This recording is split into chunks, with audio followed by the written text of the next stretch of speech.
Okay, Assalamualaikum and very good morning. Okay, I see now Azri, Hairuddin, Lianhua, Muzaidi, Fazi. Okay, thank you for coming, for being online, okay, wherever you are. I hope you have had your breakfast, mungkin nasi lemak, ada air kopi kat sebelah tu, okay, jangan tumpah kat laptop, kat desktop.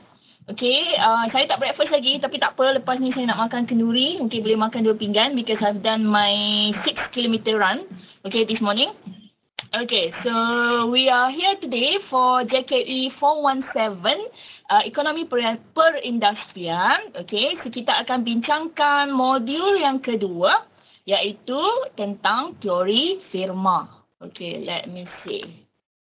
Okay, so when we talk about teori firma, okay, so this is the overall things that we are going to discuss. Okay, apabila kita membincangkan teori firma, kita akan rujuk tentang objektif sesebuah firma.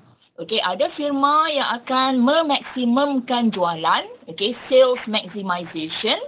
Ada firma yang akan memaksimumkan keuntungan, kita panggil profit maximization. Ada firma juga yang memaksimumkan utility, okay, bahasa Melayu pun pemaksimuman utility. Utility ni kiranya macam, I think you already covered this in microeconomics. Dia macam tingkat kepuasan. Tingkat kepuasan dalam ekonomi kita ukur dengan menggunakan skala util, okay, kepuasan. Dan ada juga firma yang memaksimumkan kebajikan pekerja, okay, dan sebagainya. Itu kita panggil welfare maximization. Dan kita ada juga firma yang memaksimumkan kadar pertumbuhan, growth maximization. So, today you will see there are many theory. But don't get scared. Okay, asas yang kita akan gunakan adalah apa yang anda telah pelajari sebelum ni dalam mikro 1, okay, dan juga mikro 2, okay, tentang firma secara umumnya, okay, iaitu teori firma neoklasik. Okay. So, sebelum itu, okay, saya ada soalan. Kenapa kita mesti belajar tentang teori firma? Ada sesiapa nak jawab? Kenapa penting sangat nak belajar sampai ada 1 modul tentang teori firma? Siapa? Hairuddin, Azri, Lianhua, Muzaidi, Nurul Syafazli, Fazil. Okay. Siapa nak jawab ni? Kenapa mesti belajar tentang teori firma? Dalam konteks ekonomi perindustrian. Tak ada yang menaik?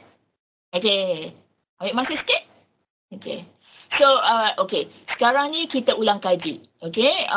Ingat tak modul 1, apakah unit asas sekali yang kita bincangkan?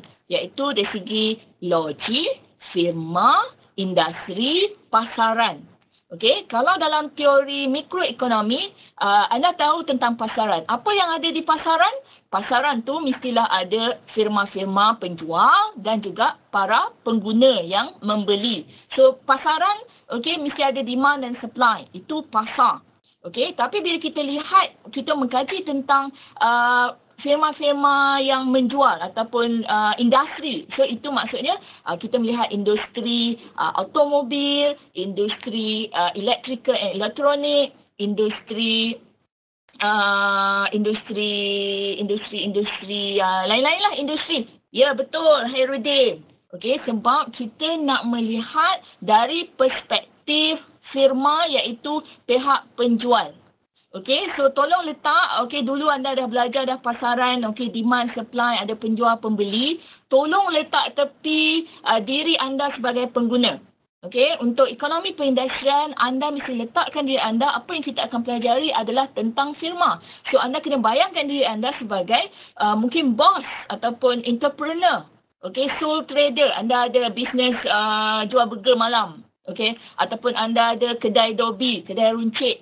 Okey, ataupun anda ada syarikat keluarga, ataupun anda ada share di syarikat Telekom Malaysia, ataupun anda ada share di Proton, okey, automobil. So, maksudnya letakkan diri anda di sebelah penjual ataupun firma. Jadi asas ekonomi perindustrian, kita belajar tentang industri sektor pembuatan terutamanya. Okey, tolak tepi cerita tentang services walaupun ada artikel tentang sektor perkhidmatan seperti insurans yang saya terima. Okey, itu adalah sektor perkhidmatan, maksudnya dia menawarkan perkhidmatan. Sedangkan bila kita melihat pada sektor perindustrian iaitu sektor pembuatan, ianya tentang menghasilkan menggunakan input menjadi output. So input labor, input buruh, input teknologi, maka akan menghasilkan output. So output dalam konteks makanan, minuman, okey, Nestle semua tu, itu bawah sektor pembuatan. Tadi saya dah mention Proton, syarikat Intel, okey, menghasilkan yang all those small chips units, PCB, power circuit board, all those things, itu adalah sektor pembuatan. So seboleh-bolehnya, walaupun ada tadi tu insurans saya terima, okey, untuk tugasan, jadi anda boleh tangkap sekarang ni, ekonomi perindustrian ia tentang firma. Ia tentang longgokkan firma tu kita panggil industri. The whole industry yang menghasilkan barangan ni kita panggil sektor pembuatan. Jadi anda akan lihat di situ, secara automatik perbincangan yang tak berkaitan dengan firma, tak berkaitan dengan industri, tak berkaitan dengan sektor pembuatan akan terkeluar. Okey, jadi tak adalah susah sangat nak pilih artikel. Okey?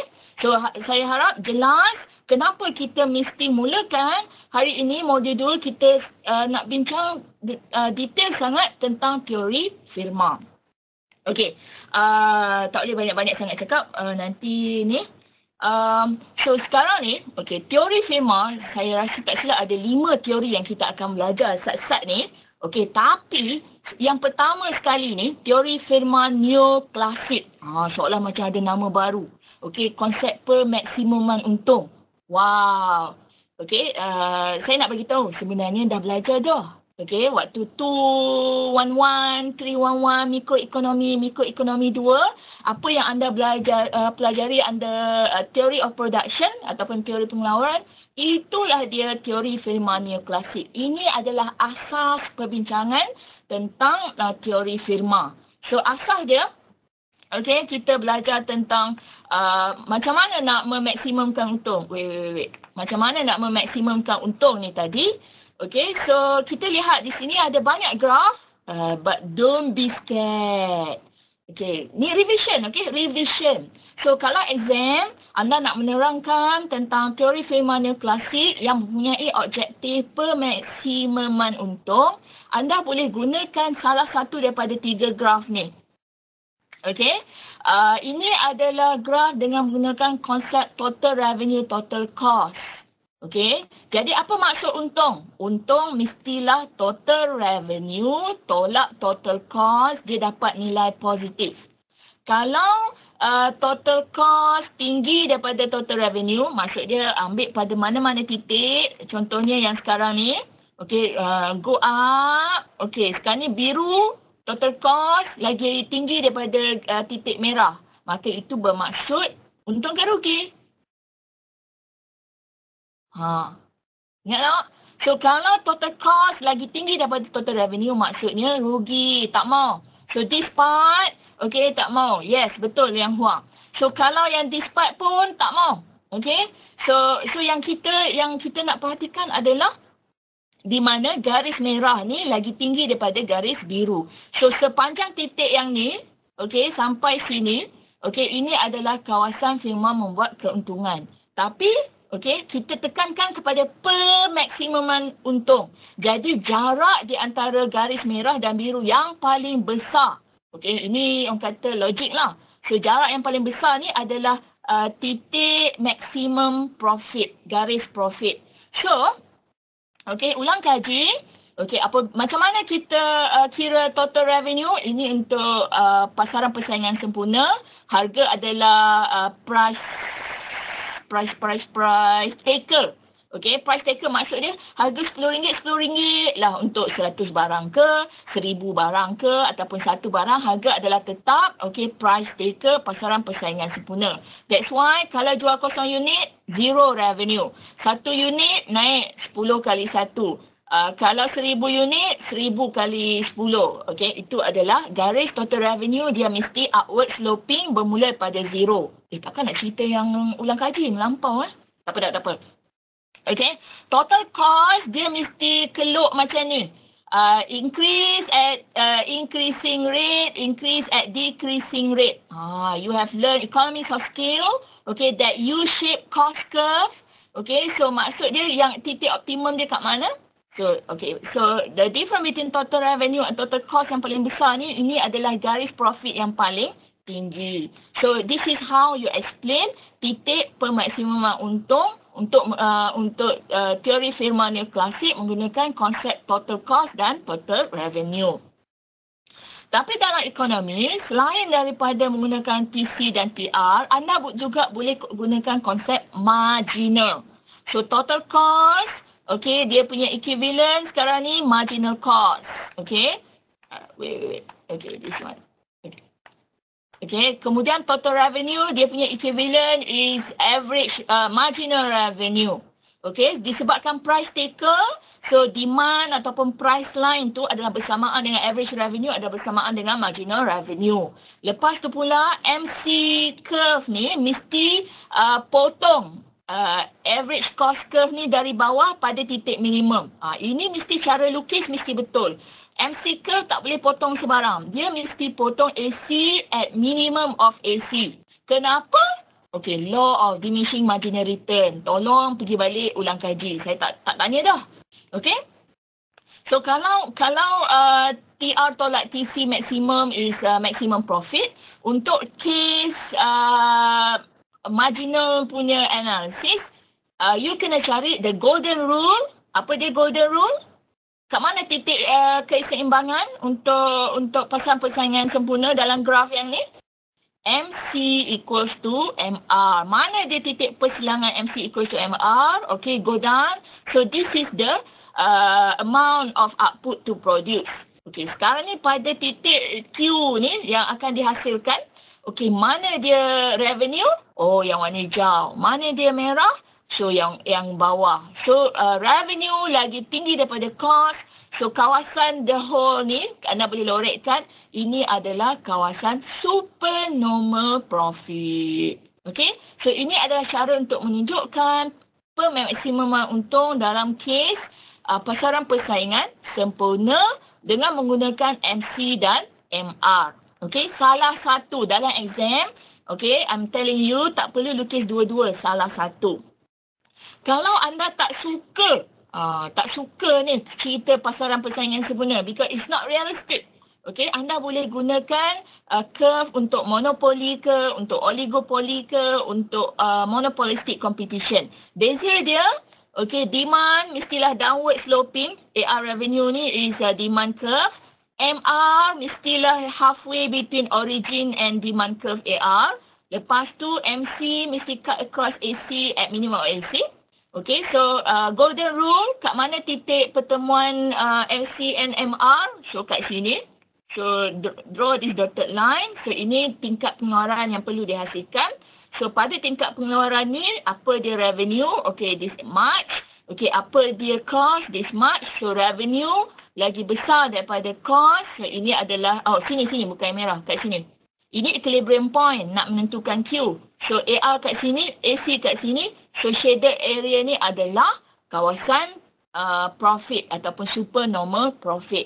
So, anda tunjukkan supernormal profit ni, anda telah berjaya menerangkan tentang teori firma neoklasik. Yang cerita short run, long run tu tak mau. Okay, for now is enough to show salah satu daripada 3 graf ni. Okay. So, tadi saya telah terangkan apa dia tujuan firma. Firma untuk menghasilkan barang untuk dijual. Tapi firma jual sebab dia nak untung. Dan ini adalah andaian rational economics. Maksud dia, kalau pengguna kita nak maksimumkan kepuasan utility kita. So, kalau kita sebagai businessman, asas andaian kita ataupun ceteris paribus, all other things remain the same. Kita sebagai entrepreneur, sebagai businessman, sebagai apa lagi lah istilah, okay, kita akan memaksimumkan keuntungan. Alright? So, ada banyak lagi slide share. okey, tambahan yang anda boleh tonton. Itu baru teori firma yang pertama yang menjadi asas perbincangan kita. Okey. Sekarang ni kita pergi kepada yang kedua. Okey. Ya, teori yang kedua adalah diperkenalkan oleh Baumol. Okey, Baumol ni mengatakan bahawa firma mempunyai objektif bukannya memaksimumkan untung tetapi sebaliknya memaksimumkan jualan. Okey. So di sini kita ada konsep jualan. So maksud dia tak tengok profit maximum. So you have this curve now. Okay, so you have this curve, TC, TR. Ini dah tak gunakan the straight. Ini bukan under PPS lah. Dia dah gunakan under monopoly ataupun monopolistic competition. Total revenue curve dia macam ni. Okay, tadi tu TR tu straight line sebab andaian dia pasaran persaingan sempurna. So in economics, okay, jangan takut tengok graph.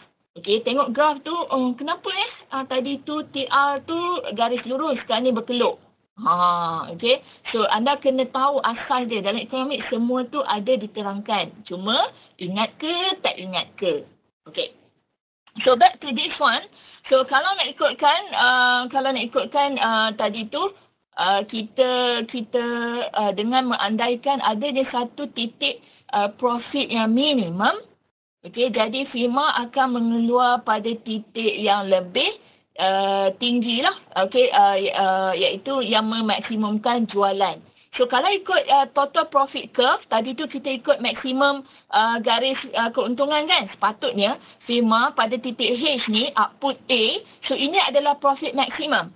Okey, profit maximum.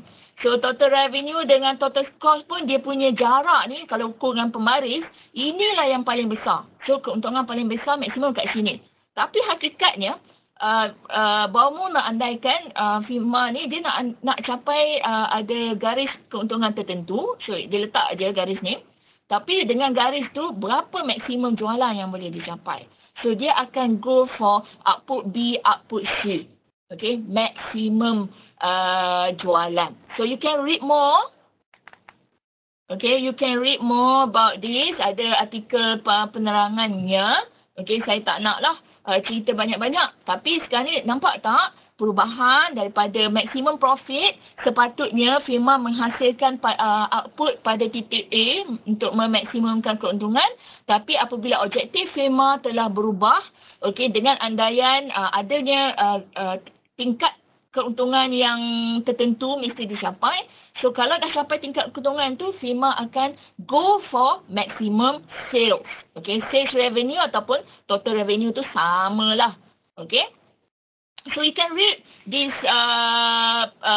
Baumol, okay, dari segi selalunya dia bukan untuk pasaran persaingan sempurna. Okay, selalunya untuk firma yang oligopoly, monopoly and monopolistic competition. So the argument is, okay, tentang antara maksimumkan untung ke maksimumkan jualan ni, anda boleh baca lah. Okay, takkanlah saya nak bacakan. Okay, itu baru yang kedua. Okay, so sekarang ni kita pergi kepada objektif firma yang ketiga. Maksud dia selain pada memaksimumkan untung, boleh jadi selain juga daripada memaksimumkan jualan, okay, boleh jadi firma itu akan memaksimumkan utility. Okay, ini kita panggil model Williamson. Okay, so ingat dia lah Prince William daripada UK tu. So, memaksimumkan utility. So, ingat tak ni, kelok yang macam ni? Dia bukan garis lurus ni, dia kelok concave ke convex? I think concave. Is it convex to the origin? Ini concave rasanya. Kalau convex tu macam PPC, itu convex. Yang ni concave. To the origin. So tingkat-tingkat ini adalah garis purple, garis hijau, garis merah ini menggambarkan tingkat-tingkat utility yang berbeza atau unit dia util. Okay? So kita masih lagi menggunakan profit maximization line yang warna yellow ni. So sepatutnya kalau ikut tingkat profit yang paling maksimum kat sini. Okay, so utility pada garis hijau ni yang cut across this profit line yang warna yellow. So sepatutnya firma menghasilkan output pada tingkat ni. Tapi kalau dia lebihkan lagi, okey, dia pengeluaran, okey, dia akan dapati firma tu akan mencapai utility yang lebih tinggi. Kepuasan keseluruhan firma tu yang lebih tinggi. So dia akan menghasilkan lebih lagi. So profit is no longer at maximum. Okey, so nampak? Okey. So sekarang ni fokus kalau perkataan utility, so kena garis keuntungan dan dikembarkan, dipindankan dengan garis utility. So kena tunjuklah garis utility ni 2, 3. Kalau yang ni utility rendah, ni utility yang profit maksimum. Tapi yang ni maximum utility dengan masih lagi ada untung. Untung mahu. Okey, jangan kata kalau maximum utility, you boleh draw banyak lagi yang belah upward ni, you boleh draw more utility line. Tapi kenapa tak kejar kepuasan utility yang paling tinggi? Sebabnya tingkat keuntungan tu masih perlu. Cuma sekarang ni dengan tingkat keuntungan yang tertentu dan kepuasan yang paling tinggi. Okay? So untung is understood. Itu adalah rational objective. Tapi selain pada untung, dia nak utility maximization. Okay? So andaian sekarang ni selalunya, balik rujuk kepada modul 1.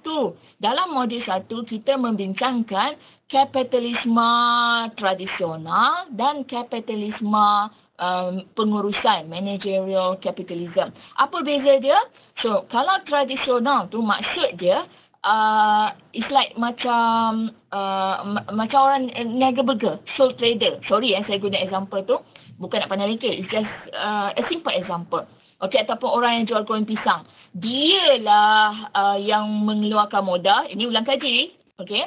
Dialah yang keluarkan modal nak beli pisang, nak beli dapur gas, nak beli segala tu. Dialah yang masak pisang goreng tu. Dialah yang jaga kewangan. Okey, everything. Itu traditional. Okey. Jadi apa masalah dia dengan peniaga goreng pisang atau peniaga burger ni? Okey, masalahnya orang kata tangan ada 2 je. Okey, nak pergi beli pisang, nak jual, nak layan customer lagi, nak pergi bank lagi, masuk duit, keluar duit. So maksud dia ada kekangan di situ, kekangan dari segi kewangan. Okey, dia nak kalau nak kembangkan, nak buka lagi perniagaan goreng pisang ni macam McDonald's. Okey, ada branch everywhere, dia kan ada modal. Tapi dia sebagai individu, berapalah sangat dia punya duit simpanan. So kekangan modal, kekangan pengurusan. Okey, kalau syarikat besar-besar, kita ada department HR, department sales, department marketing, department, masing-masing tu ada specialization. Jadi kalau dia nak buat semua, so dia tak ada tu. Dia terkekang lah. Okey. Kemudian, so bandingkan dengan firma yang dah jadi firma besar. Maksudnya dia dah jadi syarikat. Dia dah sama ada didaftarkan ataupun di papan bursa masyarakat atau tak. So maksudnya sekarang ni kita ada pemegang-pemegang saham tu dikawal oleh board of directors, wakil dia. Dan syarikat itu diuruskan oleh what do we call as manager, MD, manager, MD apa? Ingat dah, saya tak ingat. Maksudnya ada staf pengurusan. Okay. So jadi di situ ada separation between ownership and control. Okay, itu idea yang paling penting anda mesti bawa daripada modul 1 apabila membincangkan kekangan daripada kapitalisme tradisional yang membawa kepada munculnya kapitalisme pengurusan. Okey, sekarang ni kita nak owner, pemilik saham untuk yang besar-besar ni, dia akan diwakilkan oleh board of directors. Untuk urusan day to day running the business, kita ada managing director. Susah sangat sebab saya ingat editor pula tadi, jurnal. Okey, managing director, itulah dia pengarah syarikat, dia yang tentukan urusan. Jadi, berbalik kepada per maximum utility. So, kita lihat tadi, it happens under kapitalisme pengurusan lah. So, Baumol punya view adalah managers' interests are tied to a single sales revenue. Okey, Baumol kata dalam model kedua tadi, per maksimuman jualan. So, manager ni ada kemungkinan dia yang menguruskan syarikat. Dia kata, okay, let's go for sales maximization. Okay. Tapi, Williamson, dia argue, nampak ini cara kita membincangkan secara ilmiah. So, contoh ni pun anda boleh tiru, guna pakai apabila anda melakukan tugasan individu tu, ulas jurnal tu. Tengok, Baumol kata macam ni. Tapi sebaliknya, William pula cakap macam ni. So, itu adalah cara kita berbincang secara ilmiah ataupun secara akademik. Kita ambil kira pendapat yang pelbagai dan kita simpulkan di situ. Okay, so back to this Williamson pemaksimuman utility. So Williamson kata selain pada sales revenue, so utility seorang managing director MD ni untuk sesebuah syarikat tu, dia adalah tergantung ataupun berfungsi kepada perbelanjaan terhadap staff. So maksud dia mestilah dia nak ada company car, ada health benefit insurance, lepas tu nak ada annual dinner, lepas tu nak ada macam-macam lah. So that is expenditure on managerial benefit, expenditure on staff. So dia macam sekarang ni kita ada corporate social responsibility. So nama syarikat tu tersohor seantero Malaysia ke dunia ke. So dia perlu berbelanja. Dan dia berbelanja, dia dapat kepuasan dari segi brand name. Tapi dia tak maximum sales revenue, dia tak maximum profit, dia maximum kepuasan. So profit ni is one of it. Tapi tolak tadi, kena ada tingkat profit minimum juga. Nampak tak? Saya harap dah nampak lah. Graf macam mana yang nak digunakan, apa andaian yang berubah.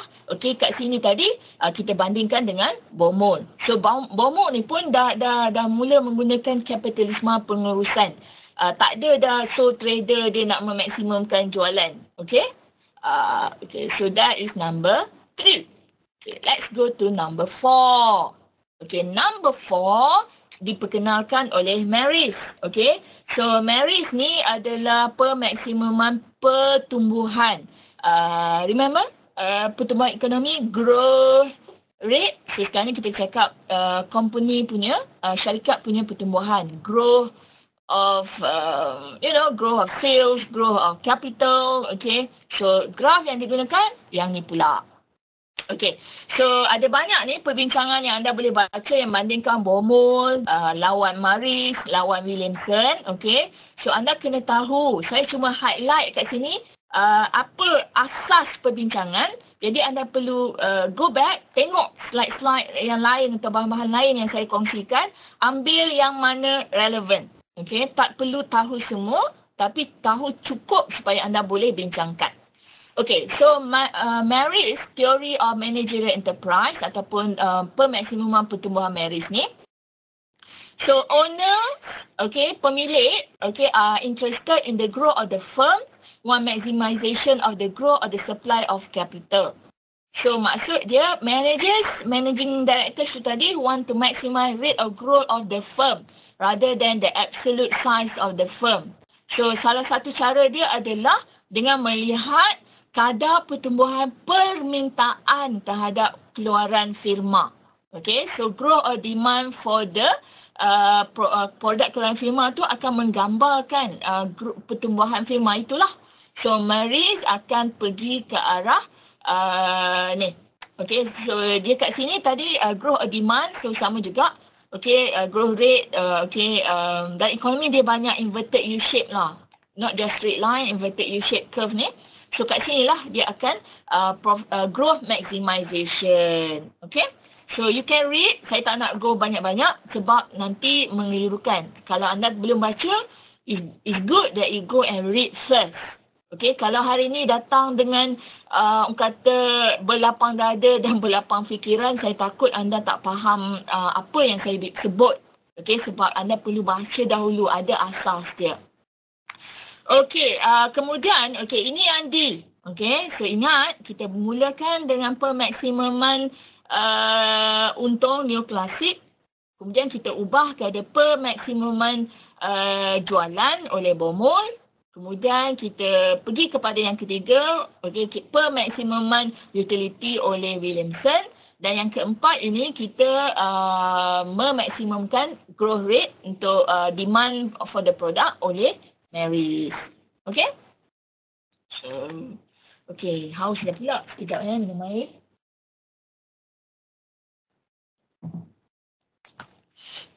Okay, in exam, tolong lukis graf yang betul. Okay, so this is hint lah. Confirm. Okay, PB nanti komanya mesti ada satu soalan.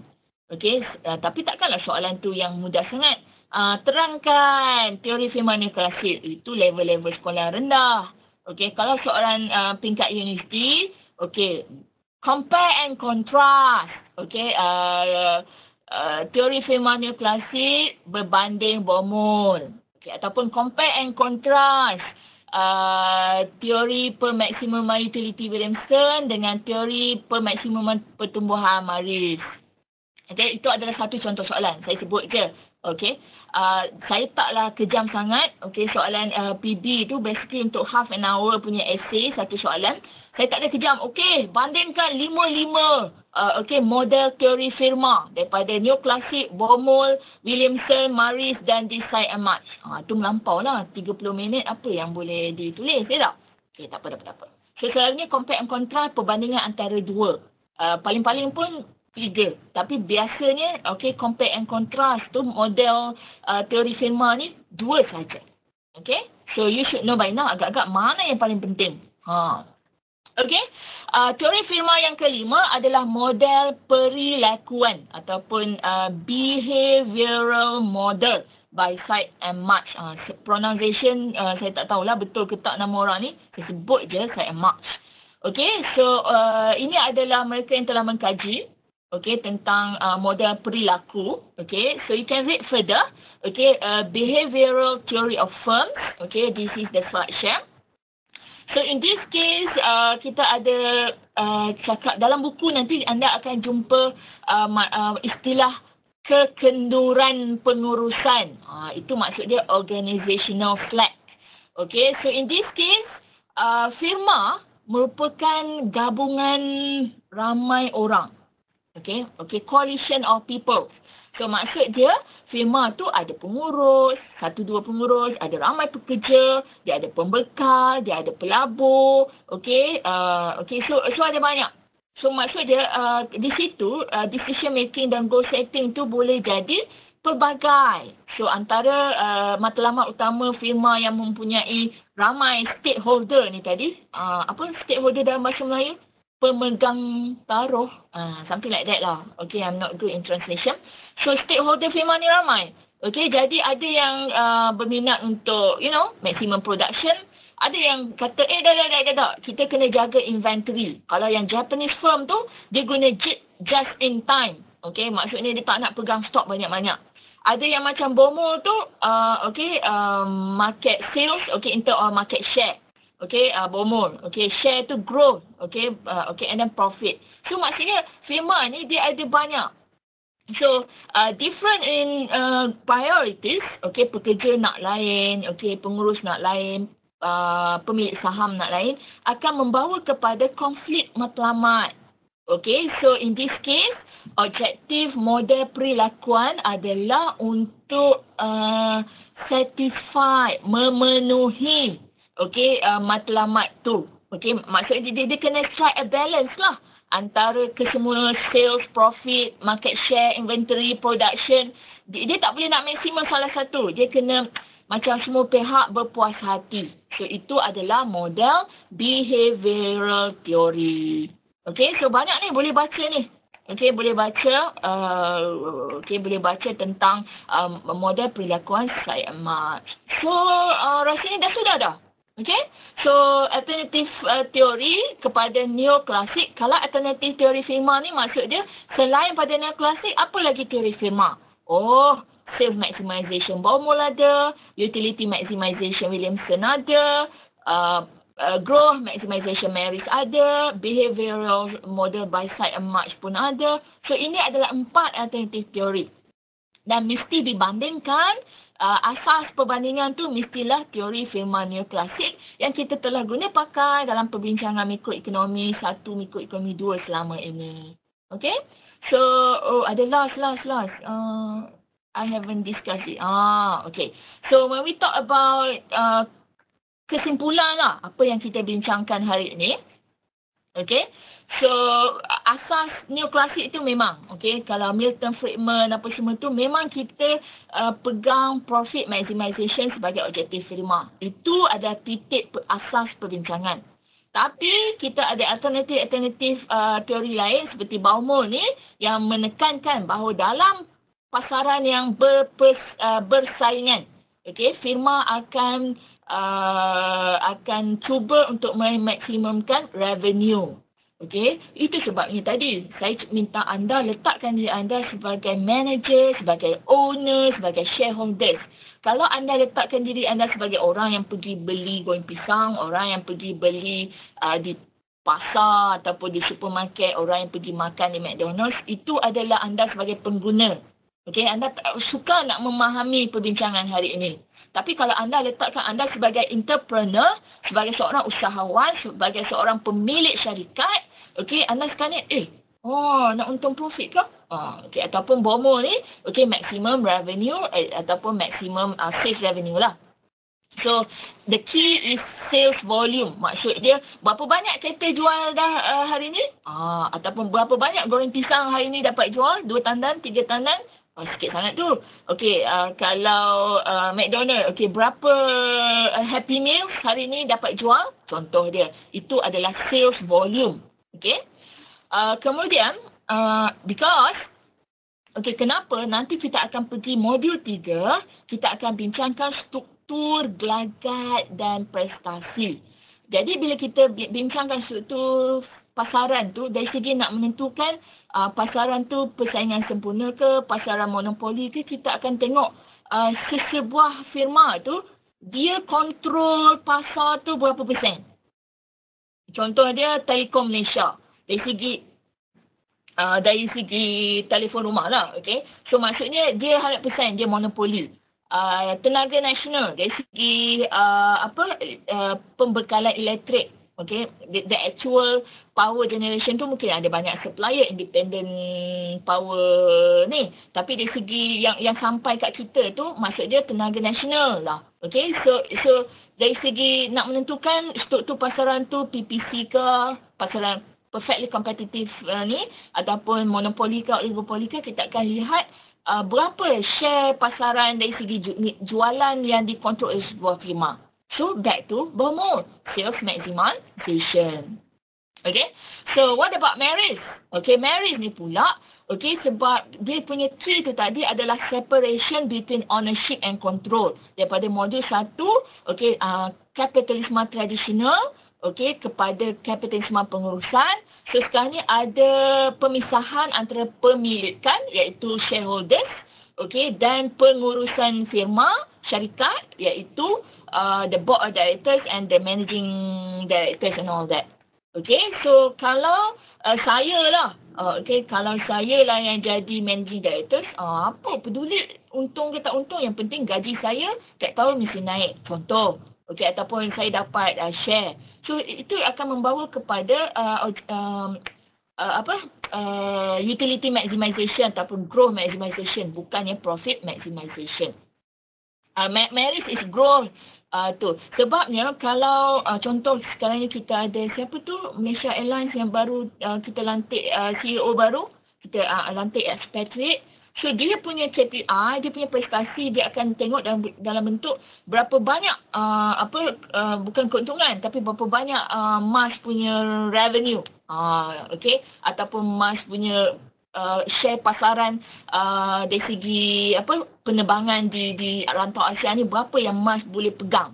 So kalau dia perform, maksud dia meningkat, dia baru take over this year, okay, restructuring Mas, okay, dah bankrupt, okay, so sekarang ni dia tu, so kalau dia berjaya bawa Mas tu kontrol pasaran air traffic kat rantau Asia ni, dia akan dapat mungkin dia punya remuneration, no? Kita panggil gaji, tapi bahasa Inggeris dia remuneration, dia punya job perks dia punya allowance tu dia akan dapat banyak.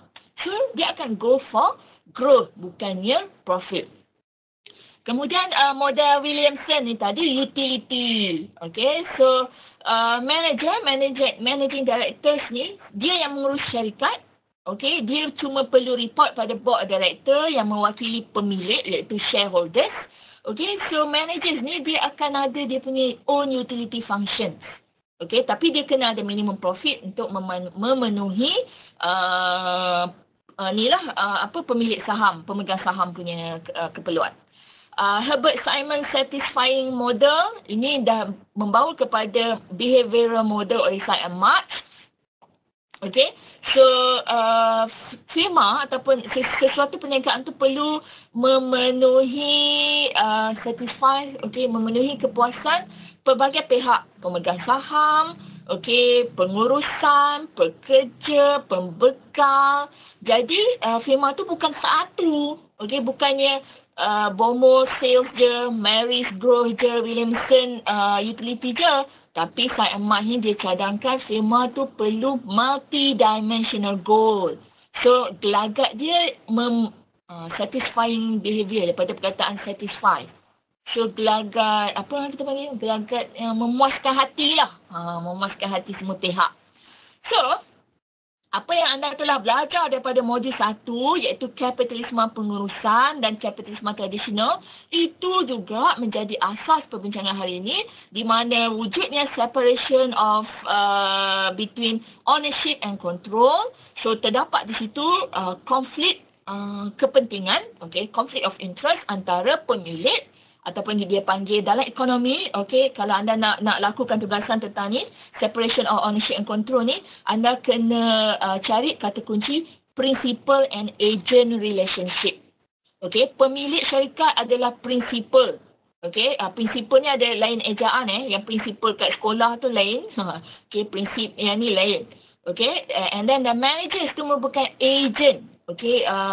Agent lah bahasa Melayu dia. Maksudnya dia tu menyampaikan, sepatutnya menguruskan bagi pihak owner je. So inilah dipanggil principal agent problem.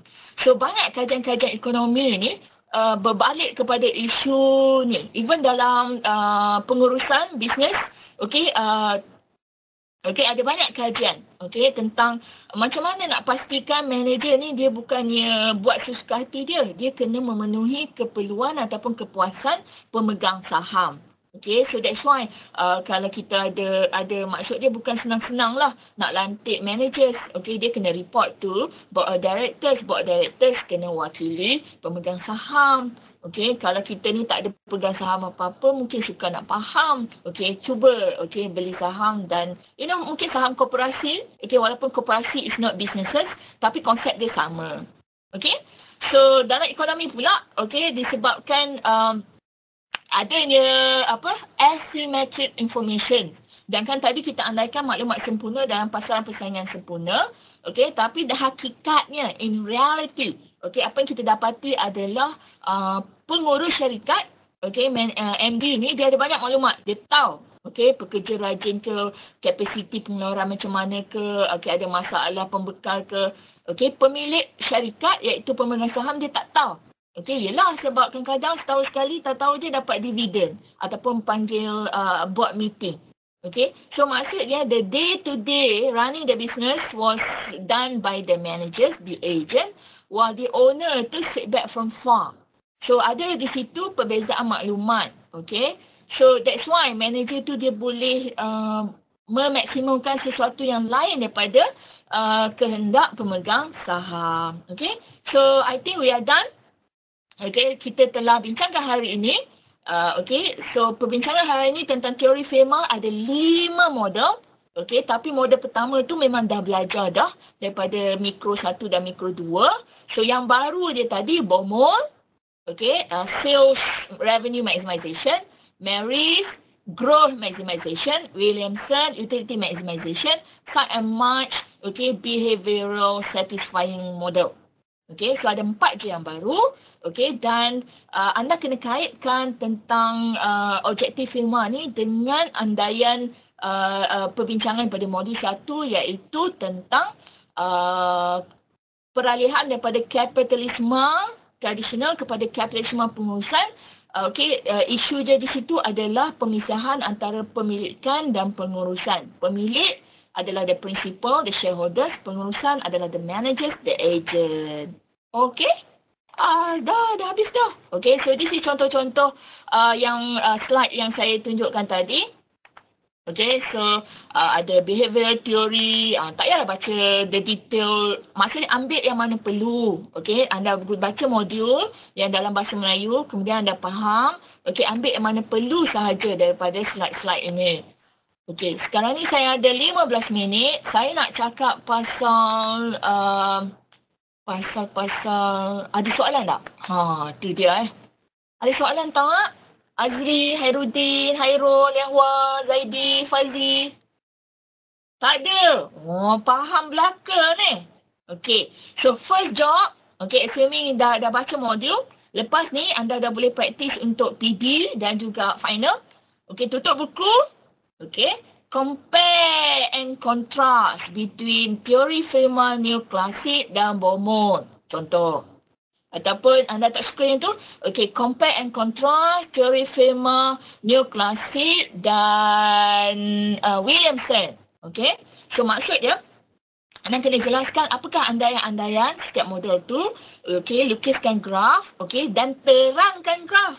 Okay, jangan lukis graf lepas tu harap saya faham. No. You need to assume saya tak faham dan terangkan. Dalam graf tu macam saya buat tadi, okay, kita perlu equilibrium kat mana, titik tengah kat mana, profit kat mana. Okay, jadi lepas tu pula, yang paling penting, okay, adalah perbincangan dia. Kenapa? Okay, kenapa Beaumont ni dia pergi kepada sales revenue maximization? Kalau Maris tu kenapa dia pergi kepada utility maximization? So, kaitkan dengan konsep separation of ownership and control tu tadi. Barulah jawapan tu dapat A untuk satu soalan essay. Okay, so roughly half an hour. You can practice now. Okay, so back to our portal. So, our portal ni, yang especially this Padlet wall untuk notice board ni, tak semestinya one way street daripada saya kepada anda.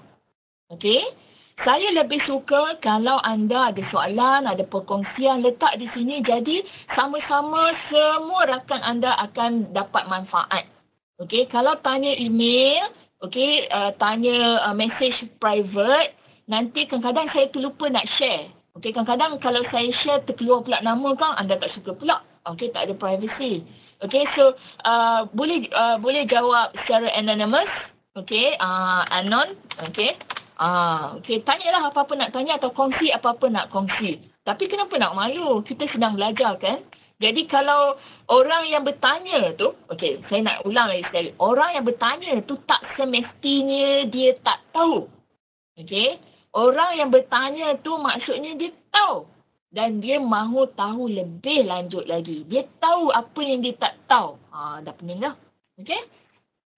So, saya sangat menggalak-galakkan kalau ada antara anda jumpa video ataupun nota, terutamanya bahasa Melayu.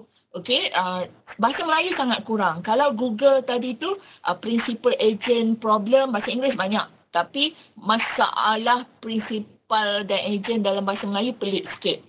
Separation of ownership and control bahasa Inggeris banyak. Tapi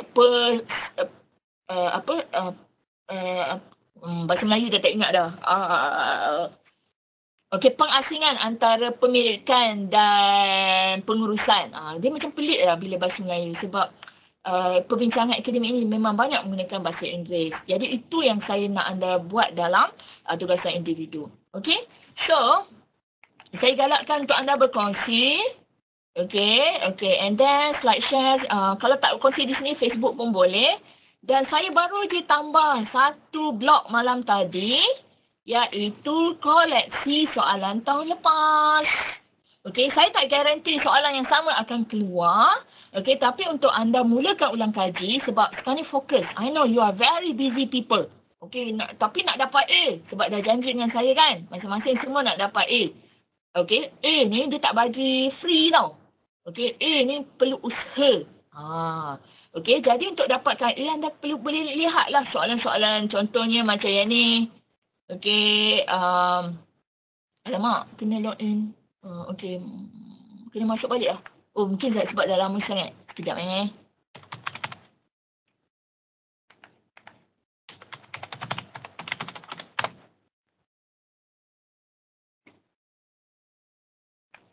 Okey. So, ini sebenarnya soalan yang terdapat di ePrint, Library Hamzah Senduk USM. So, tengok ni. Ini soalan final exam. Okey. Dulu-dulu final exam bulan 4. Waktu tu kursus intensi mungkin awal lagi bulan 12. Sekarang ni je exam bulan 6. Kursus intensif Januari, Februari. Okey, tengok ni. Teori kos pengangkutan Weber. Ni tahu tak? Ni modul mana? Ni modul 4. Okey, pelajaran 1. Okey, pertanian mempunyai kelemahan berbanding dengan perindustrian. Ini adalah modul 4 juga. Okey. Pindahan teknologi, FDI. Ini modul 5. Okey, nisbah ikuti. Okey, ni. Ini modul 4. Okey, intensi buruh, intensi modal, modul 4. Penswastaan. Okey, ini modul 5. Okey, pembangunan perindustrian segini, overall. Ni maksudnya tak ada pula soalan yang cerita pasal Weber ni. Saya cari lah. Saya cari. Ada soalan tu. Rugi tak? 5. Apa Lian Hua nak tanya? Sila tanya. Boleh. Kenapa tak bergerak? Why? Kenapa ni? Why I have to log in again? Ada soalan? Boleh tanya ya? Tapi kalau tak ada soalan tu maksudnya memang cemerlang lah, insyaAllah. Dan cemerlang tu pemahaman hari ni tu kalau tak di Weber tu soalan 1 tadi doktor. Oh, okey. Whatever lah. Weber tu modul 4. Okey, location theory Weber. Dia lain tu. So, janganlah takut dengan nama-nama Mak Saleh ni. Okey, macam kita kan, itu sebenarnya kalau anda ni jenis yang otak, fungsi otak pelbagai kan, maksudnya ada orang suka nama. Dia nama Williamson tu dah menggambarkan utility. Kalau nama Bomo tu gambarkan. So kalau ada orang pandai lukis kan, dia boleh draw kartun, doodle kan. So lukis. So boleh bantu kawan-kawan. So kalau tadi side and march tu, jangan tengok rupa Mak Saleh yang betul-betul. Okay, bayangkan untuk context behavioral theory tu macam mana. Okay, start nah. Ada tak soalan yang menarik? Ini kalau final exam 3 jam. Okay. So yang ni pun kena tahu. Okay, so ekonomi perindustrian unsur perihalan. Kalau dah lulus JKE 316, you already learn about descriptive. Maksudnya, kalau ekonomi perindustrian ni ada unsur perihalan, kita nak describe dia dulu. Okay, lepas tu dia ada unsur analytical. Maksud dia analisis lah. So macam tadi, kita bukan sekadar, okay, terangkan semua yang anda tahu tentang teori firman neoklasik. Kemudian, terangkan semua yang anda tahu tentang teori firman Bamu. No. Okey, anda perlu analisis. Kenapa berbeza? Apa beza dia kat mana beza dia? Okey, apa kelebihan? Apa kekurangan? So, itulah dia cara kita jawab soalan. Maksudnya compare and contrast. So, itu adalah menggambarkan unsur deskriptif dan unsur analytical. Okey, kaedah didaktif, kaedah ni induktif, sejarahan pun ada juga. Okey, saya tak kisah sangat tentang firma. Okey, sebab TD nanti soalan adalah berbentuk multiple choice untuk first part. Kemudian ada 2 essay yang anda perlu half an hour. So 1.5 jam tu memang padat. Okey, kemudian kapitalisme tradisional. Ni soalan favorite ni. Sebab perbincangan kita teori firma hari ni pun asas dia adalah peralihan daripada kapitalisme tradisional kepada kapitalisme manajerial, pengurusan. Okey, kenapa ada firma-firma besar ini? Because sekarang ni kita dah asingkan pemilikan daripada pengurusan syarikat. Okey, kenapa? Apa masalah kapitalisme tradisional? Banyak nak jawab tu. Okey, so yang ni kritikan model neoklasik segi aspek apa? Okey, perubahan motivasi kenapa? Okey, raja. Okey, pemaksimum untung. Okey, ketikan. Ini dah masuk modul 3. struktur industri, concentration ratio. Yang ni tadi balik kepada matlamat firma dalam behavioral model oleh Sy and March. Yang ni tadi, ini modul 3 rasanya ni, size optimum firma bersifat kewangan. Ini pun, bukan 3, 4. Yang ni 4, modul 4. Yang ni pun teknik intensi buruh kah, intensi modal kah, ini modul 4. Teori letakkan, location theory oleh Weber pun modul 4. Okay, so agglomerative hilang berat, Weber ni, yang ni peranan prinsip, 4. Langkah dasar kerajaan ni 4, 5 lah. So ni contoh soalan esei lah. Dalam model per maximum utility ransom, bla bla bla, apakah faktor? Boleh tak anda bayangkan? Berdasarkan yang anda faham hari ini, macam mana nak jawab soalan ni? Apakah faktor-faktor yang mempengaruhi utility pihak pengusaha dalam model Williamson? Bagaimana Williamson menunjukkan keseimbangan antara mencapai keuntungan budi bicara, that discretionary profit tu tadi, dan memaksimumkan utility. Rukirkanlah ajaran yang sesuai. 7 markah. Kesimpulan dia. Yang ni Weber. So saya tak adalah nak bincangkan soal. Saya tak ada garanti, soalan ni akan keluar. Tapi itu menunjukkan apa yang anda faham, apa yang anda perlu dig deeper. Dan apa yang anda perlu duduk dan cuba jawab dan cuba buat nota sendiri. Sekarang ni apa yang ada adalah nota daripada saya. Maksudnya saya yang duduk berfikir, ni penting, ni tak penting. So anda sepatutnya boleh menilai, dalam konteks pembelajaran sendiri, what is important about this particular module tu. Ada 5 theory. For each theory, what is the most important thing? When it comes to exam, sebab nak A kan. So how do you can you predict what kind of questions that might be asked? Kalau tengok soalan ni tadi dengan perbincangan kita, definitely you know what kind of questions yang akan ditanya. But the small details tentang terma-terma tu, you have to go and read. Tak adalah 1 jam saya nak padatkan dengan semua benda. So yang ni tadi teori, banyaklah benda ni anda boleh baca ni. Saya tunggu kalau ada soalan Hairudin, Amin apa pun saya tak tahu apa yang Amin. Ada soalan tak Fazli? So economic industry, so slide dah ada. So slide ni you can download, you can share, you can embed, so tak ada excuse lah tak belajar. It's just that you need to read. So the slide semua, and then this one, So we are at the end of our session. Kalau tak ada soalan, saya pun dah lapar ni. Ada minum air 2 botol je pagi ni. So thank you for coming. Liang Hua, Anip Halim. Baru nampak Anip Halim. Sorry, tak nampak. Fazi, Zaidi, senyap je. Hairul. Hairul lain pada Hairudin. So, janganlah malu-malu. Boleh je tanya soalan. So, sila kongsi bahan anda. Supaya kita seronok belajar. Kalau mungkin bahan pada saya tak menarik. Tapi nanti Liang Hua dia cari, dia jumpa mind map ke, dia jumpa apa ke artikel yang menerangkan perbincangan ni. So share. Jangan kedekut ilmu. So kita kena share, saling bantu-membantu. Orang yang boleh bagi kawan dia faham, chances are in exam, apa pun soalan keluar, dia akan berjaya jawab. Sebab dia dah berjaya terangkan kat kawan-kawan ni. Maksudnya pemahaman dia tu di tingkat yang paling tinggi. That's all for today. Thank you. Assalamualaikum. Fazli tak puas? Tak apalah. Kita jumpa lagi. Bye.